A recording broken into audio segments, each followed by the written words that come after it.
பச்சை பசேல்னு வயல்வெளிகள் நிறைஞ்ச ஒரு குட்டி கிராமம் தான் ராமாபுரம். அந்த ஊர் ஒன்னும் அவ்வளோ பெரிய ஊர் கிடையாது. ஆனா பார்க்க ரொம்ப அழகா இருக்கும். காலையில சூரியன் உதிச்ச உடனே வயல்ல விவசாயிங்க வேலை செஞ்சுட்டு இருப்பாங்க. மரத்தோட நிழல்ல பசங்க விளையாடிட்டு இருப்பாங்க.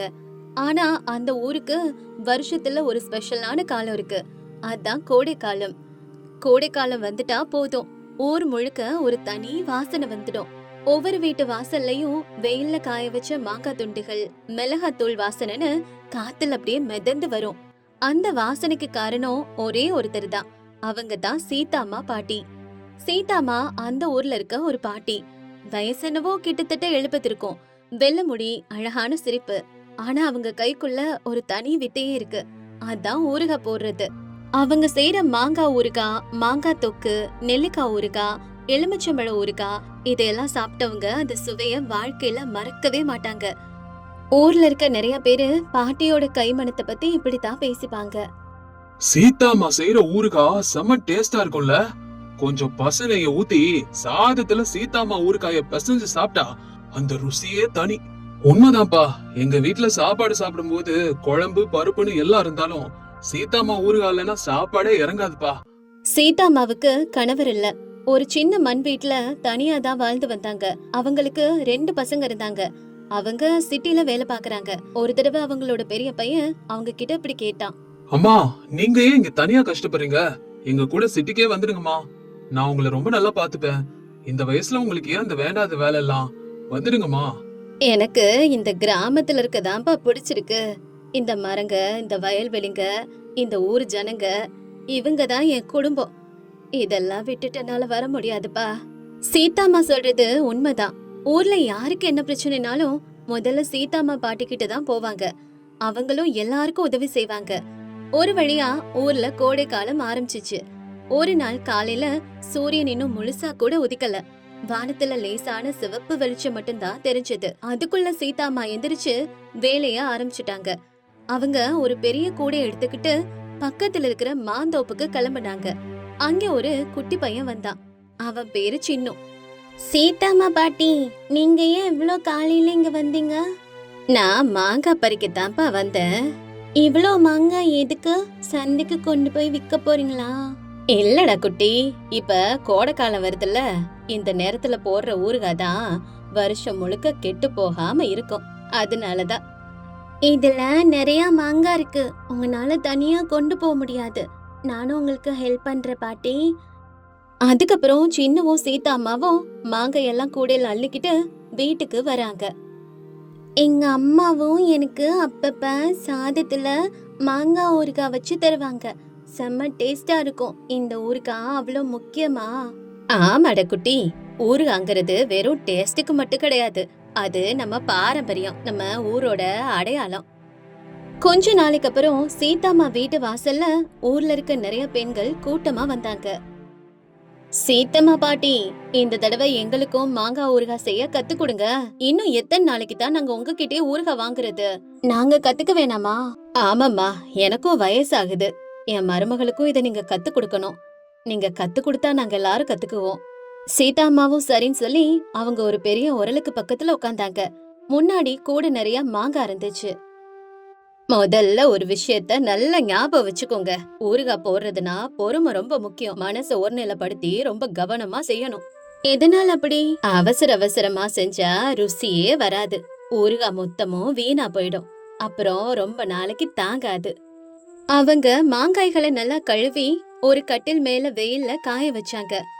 ஏன் சீதாம்மா, இந்த மாங்காய்களை வெயில்ல தான் காய வைக்கணுமா என்ன?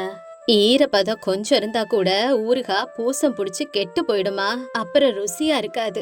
அதுக்கப்புறம் சீதாம்மா மாங்காய துண்டு துண்டா வெட்டினாங்க. எல்லாரும் ஆச்சரியமா பாத்துட்டு இருந்தாங்க. அவங்க ஒரு பெரிய பாத்திரத்துல மிளகாய் தூள், உப்பு, கடுகு தூள், வெந்தயத்தூள், நல்லெண்ணெய் இது எல்லாத்தையும் ஊத்தி கலக்குனாங்க. அந்த வாசனை ஊர் முழுக்க அப்படியே தூக்குச்சு. அடடடடா, என்ன ஒரு வாசனைப்பா! அப்படி அந்த ஊர்ல இருக்க எல்லாரும் இத பத்தி தான் பேசினாங்க. இந்த ஊறுகாயில ரொம்ப முக்கியமானது இந்த சாமான்கள் கிடையாதுமா, நம்மளோட அன்பு தான். நிறைஞ்ச மனசோட செய்யணும். நாட்கள் அப்படியே போகுது. கொஞ்ச நாளைக்கு அப்புறம் அந்த ஊருக்கு புதுசா ஒருத்தன் வந்தான். அவன் பேரு ராஜா. அவன் சிட்டில ஊறுகாய் பிசினஸ் செய்யறவன். அவன் ஊருக்கு நடுவுல ஒரு கடைய போட்டான். எல்லாரும் கேளுங்கப்பா, சிட்டில இருந்து ஸ்பெஷல் ஊறுகாய் கொண்டு வந்திருக்கேன். ரொம்ப கம்மியான விலை தான். கம்மி காசுக்கு நிறைய ஊறுகாய் கிடைக்கும். இந்த ஆஃபர் உங்க ஊர் மக்களுக்கு மட்டும்தான். சீக்கிரமா வாங்க. போனா வராது, பொழுது போனா திரும்பாது. கொஞ்ச கிராமத்துக்காரங்க ஆர்வமா போய் பாக்குறாங்க. அப்போ ஒருத்தர் இப்படி கேக்குறாரு, தம்பி, இதெல்லாம் நெசமாவே நல்லா இருக்குமா? விலைலாம் ரொம்ப கம்மியா இருக்கே.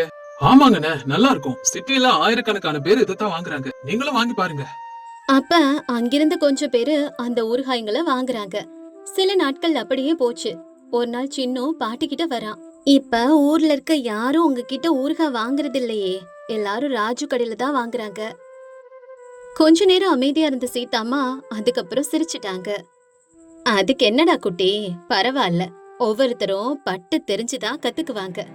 இன்னும் கொஞ்ச நாள்ல அவங்களுக்கே உண்மை என்னன்னு புரிஞ்சிடும். சீதாம்மா அவங்க வேலையை நிறுத்தவே இல்ல. அதே அக்கறையோட ஊறுகாய்களை தயாரிச்சுக்கிட்டே இருந்தாங்க. கொஞ்ச நாளைக்கு அப்புறம் கிராமத்துல ஒரு விசித்திரமான விஷயம் நடந்துச்சு. ராஜா கடையில வாங்கின ஊறுகாய் 2-3 நாள்லயே கெட்டு போக ஆரம்பிச்சது. ஒரு நாள் ராமு வீட்டுல சாப்பிட்டுட்டு இருந்தான். அம்மா, இந்த ஊறுகாய் என்னமோ மாதிரி இருக்குமா? டேஸ்டும் அவ்வளவா நல்லா இல்ல. விலை கம்மின்னு பார்த்தா அதுல ருசியும் கம்மியா தான் இருக்குது. என்னம்மா இது? அட, அது அந்த ராஜு கடையில வாங்கின ஊறுகாப்பா. நல்லா இல்லையா என்ன? இல்லம்மா, இது நம்ம சீதாம்மா பாட்டி ஊறுகாய் மாதிரி இல்லவே இல்ல. அவங்க ஊறுகாய் செம்ம டேஸ்டா இருக்கும். அது மட்டும் இல்லாம ரொம்ப நாளைக்கு கெடாம கூட இருக்கும். இன்னொரு வீட்லயும் இதே நிலைமைதான். இந்த ஊறுகாய் வாசனை ஏதோ நாறுதுங்க. விலை கம்மின்னு ஆசைப்பட்டு வாங்கினா ருசியும் நல்லா இல்ல, ஊறுகாயும் கெட்டு போயிடுச்சு. இப்படியே கொஞ்ச நாட்கள் போகுது. அதுக்கப்புறம் கிராமத்து ஜனங்க எல்லாரும் ஒரு முடிவெடுத்தாங்க. அவங்க எல்லாரும் ஒன்னா சேர்ந்து சீதாம்மா பாட்டி வீட்டுக்கு வந்தாங்க. சீதாம்மா பாட்டி, உங்களை வேணான்னு அந்த ராஜுவை நம்பினதுக்கு எங்களுக்கு நல்ல பாடம். சீதாம்மா, நாங்க தப்பு பண்ணிட்டோமா? எங்களை மன்னிச்சிடுங்க. நாங்க எவ்வளவு பெரிய தப்பு பண்ணிருக்கோம்னு இப்பதாம்மா எங்களுக்கு புரியுது. உங்க ஊறுகாவோட அருமை எங்களுக்கு இப்பதான் புரியுது. இனிமே உங்ககிட்ட மட்டும்தான் ஊறுகாய் வாங்குவோம் நாங்க. சீதாம்மா பாட்டி இவங்கள பார்த்து சிரிச்சுக்கிட்டே இப்படி சொல்றாங்க. பரவாயில்லப்பா, மனுஷங்கன்னா தப்பு பண்றது சகஜம் தானே. ஆனா அதுல இருந்து நாம கத்துக்கணும். நீங்க இப்பவாது புரிஞ்சுக்கிட்டீங்களே, அது போதும்பா எனக்கு. அன்னையில இருந்து எல்லாரும் சீதாம்மா கிட்டே ஊறுகாய் கேட்க ஆரம்பிச்சாங்க. அன்னைக்கு சாயங்காலம் சீதாம்மா குட்டி பசங்க எல்லாரையும் கூப்பிடுறாங்க. டே பசங்களா, உங்களுக்கு ஒரு விஷயம் சொல்றேன், ரொம்ப கவனமா கேட்கணும், சரியா? பசங்க எல்லாரும் கவனமா கேட்க ஆரம்பிச்சாங்க. நம்ம பெரியவங்க சொன்ன விஷயங்கள்ல ரொம்ப அறிவு இருக்கு. நம்ம பாரம்பரியத்தை எப்பவும் மறக்க கூடாது. பெரியவங்க பேச்ச மதிச்சு நடக்கணும். நீங்க சொல்றதெல்லாம் கண்டிப்பா செய்வோம் பாட்டி. அன்னையில இருந்து ஒவ்வொரு கோடை காலத்திலயும் பசங்க சீதாம்மா பாட்டி கிட்ட வந்து ஊறுகாய் போட கத்துக்கிட்டாங்க. காலம் ரொம்ப வேகமா ஓடிச்சு. சின்ன இப்ப வளர்ந்து பெரிய ஆளாயிட்டான். அவன் படிப்பெல்லாம் முடிச்சிட்டு சிட்டிக்கு வேலைக்கு கிளம்பிட்டான். ஆனா அவன் மனசுல ஒரு விஷயம் மட்டும் ஓடிக்கிட்டே இருந்துச்சு. சீதாம்மா பாட்டியோட ஊறுகாய் சுவைய இந்த உலகத்துக்கே தெரிய வைக்கணும். அதுக்காக அவன் ஒரு பிசினஸ் ஆரம்பிச்சான். அந்த கம்பெனிக்கு ஒரு ஸ்பெஷலான பேரையும் வச்சான், கிராமத்து பாட்டியோட ஊறுகாய்.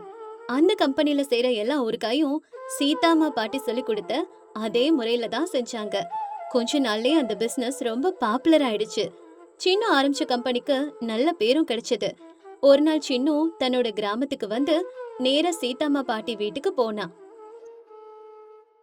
சீதாம்மா பாட்டி, உங்களாலதான் நான் அந்த பிசினஸையே ஆரம்பிச்சேன். உங்ககிட்ட இருந்து நான் கத்துக்கிட்ட வேலைதான் இன்னைக்கு நூத்துக்கணக்கான பேருக்கு சோறு போடுது. உங்களுக்கு நான் எப்பவுமே கடமைப்பட்டிருக்கேன் பாட்டி. இத கேட்ட பாட்டிக்கு ஆனந்த கண்ணீரே வந்துருச்சு. எனக்கு இதுவே போதுண்டா குட்டி. நம்ம பாரம்பரியம் அழியாம தொடர்ந்தா அதுவே எனக்கு பெரிய சந்தோஷம். நம்ம ஊர்ல இருந்து நீ பெரிய கம்பெனி ஆரம்பிச்சு இவ்வளவு நல்ல விஷயம் பண்றேன்னு நினைக்கும் போது சந்தோஷப்பா. அன்னைக்கு ராமாபுரம் கிராமமே ஒரே கொண்டாட்டமா இருந்துச்சு. சீதாம்மா பாட்டியோட ஊறுகாய் இன்னைக்கு நாடு முழுக்க ஃபேமஸ் ஆயிடுச்சு.